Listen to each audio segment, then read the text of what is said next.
In this video, I want to take a brief overview of some of the types of e-commerce that we're going to be covering in this course. The first type is what I'm calling single item selling. So for example, you've got a book and it's just one book. You only need a simple button to buy that one book, or a service. Very commonly, you might have 2 or 3 services, but somebody's only going to be buying one of those services at a time. I also like to think of this as the buy now solution, right? There's not multiple products being bought or multiple services, but just one at a time, say a massage therapy service. Also included in here are donations, right? You only take a donation once. You don't need multiple types of donations necessarily. There might be situations like that. So that's what I'm calling single item selling, and that's going to cover a lot of people who just need very, very basic kinds of e-commerce. I've included digital products here in its own category, and in fact, I'm going to have a separate section in the course just on digital products, because even if you're selling one digital product, it has very different requirements than a regular kind of product. The reason for that being, the way digital products work is you're going to have somebody download it, right? And that means a link to somewhere. You need to be able to give them a link that only lasts a little while, typically like 24 hours or something like that, and then the link's no good anymore.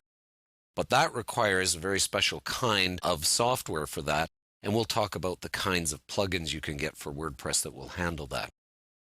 Now we move into basic shopping carts.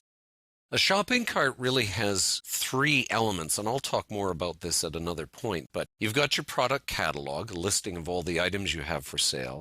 Then you have the actual shopping cart, the place where people are going to put the products, the basket, where they're going to hold the products they want to buy. And finally, we have checkout. That's where you take the items in the cart and you actually go and pay for them. Now, when I talk about a basic shopping cart, it really is that, the shopping cart. You're left to do all the product work, which isn't all that hard in WordPress, so we're going to see it's pretty straightforward to do your own catalog or product listing area.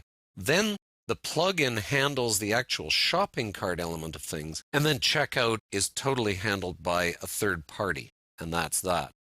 So that's what I mean by a basic shopping cart. And again, for a lot of people, if you've got, say, 30 products, 50 products, you could still handle that easily with a basic shopping cart, right? So a lot of people are going to be able to use this solution to solve their e-commerce issues.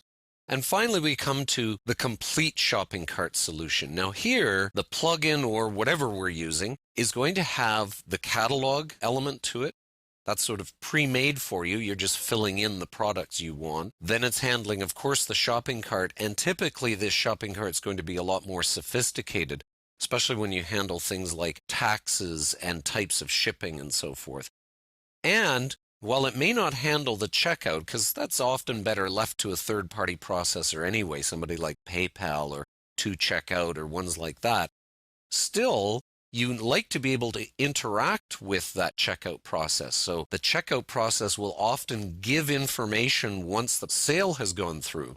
It will send information back to you, and these complete shopping carts will very often interact with that so the customer knows a sale's been made, perhaps, or you keep some information based on the sale being made. So those are complete shopping carts.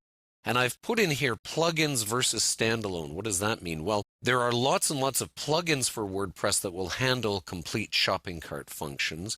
But there are also standalone solutions, either another piece of software separate from WordPress that you install on your server, or you use a third-party service that handles, again, the catalog, the cart, and then the checkout.